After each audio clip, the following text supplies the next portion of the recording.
About a week ago, I was detailing my car, and something happened with the center console. What happened is it wouldn't shut unless I slammed it, and so I thought that it was broken.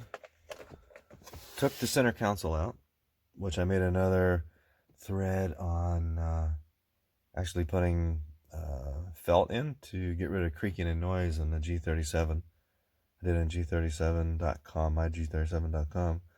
Well, so I had the center console out, or the bezel around the shifter in an automatic. When I had it out, the cup holder was closing. I thought that, the issue was resolved.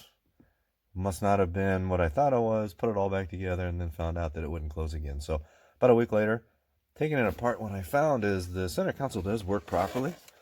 However, the lever that engages the latch is loose because of a pin under here. So this lever has some slop in it that it shouldn't normally have.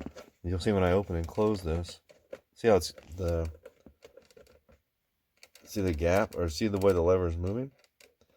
What that's meaning is that when the center console is back in place and the additional material doesn't allow this to push down so far, it actually won't close. So when you take this apart, there's a pin. People talk about replacing the pin. Sorry for the camera here. People talk about replacing the pin with like a small 8mm screw. I might do that.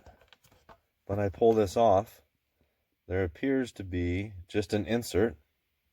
Oops, sorry. Appears to be just an insert that goes in there. Nothing appears to be broken. And, oops. There's a pin right there.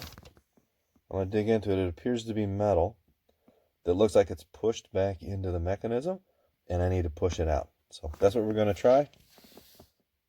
And I'll post some pictures. I'm not going to post another video of this. I'll post some pictures if it fixes it.